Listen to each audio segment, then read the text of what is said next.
Imagine looking through a sniper scope, scanning a distant, muddy trench line. You wait in silence, watching for any movement. Finally, a helmet slowly rises above the dirt. You take aim, steady your breath, and pull the trigger. But you haven't hit an enemy soldier. You've hit a dummy filled with straw. By firing, you've given away your exact location. This is the logic of the battlefield decoy. The objective is rarely to protect the dummy itself. The real goal is to trick a hidden enemy into making a fatal reaction. This photo captures the narrow, muddy reality of historical trench warfare.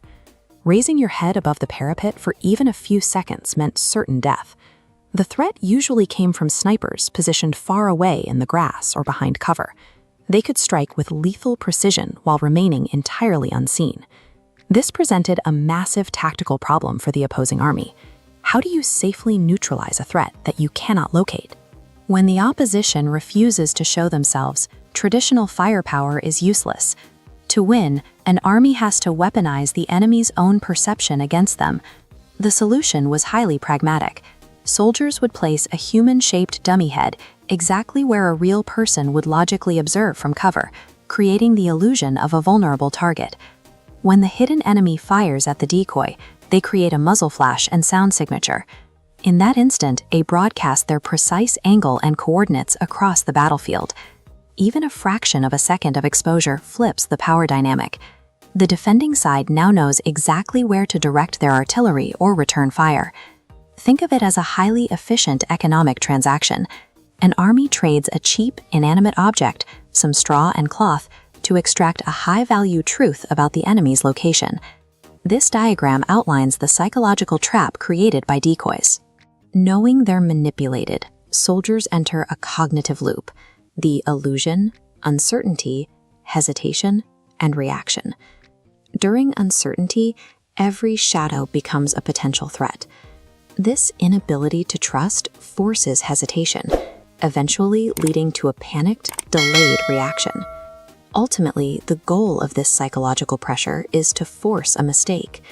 In a combat environment where split-second timing is everything, a soldier who hesitates while identifying a decoy often loses the chance to fire first. Look at these soldiers inspecting fully dressed, helmeted mannequins. As the basic dummy head proved successful, militaries realized they could scale the illusion upward. This photograph shows a soldier stepping out of a hollow wooden fake tank. Simulating heavy armor tricked opponents into misallocating heavy artillery and vital resources. The deception eventually escalated to entire installations. This canvas aircraft is part of a larger strategy to fake active airfields and manipulate high-level enemy intelligence. Projecting this illusion of strength became a strategic imperative.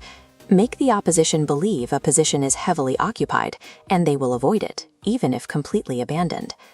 Modern deception has moved beyond wood and paint into the management of heat signatures and electromagnetic footprints. These inflatable structures are designed to mimic exact radar signatures and thermal profiles, tricking advanced sensors and satellites from miles away. Yet, whether it is a modern radar-reflecting inflatable or a straw head resting in a trench, the principle remains identical. Confuse the opponent, hide your intentions, and protect your true position. Warfare leaves behind a massive trail of visual evidence, but the presence of decoys introduces a permanent layer of ambiguity to the historical record.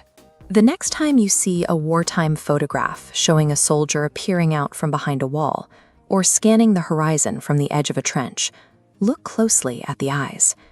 Because the most convincing, stoic soldier captured in our history books might never have been a real person at all.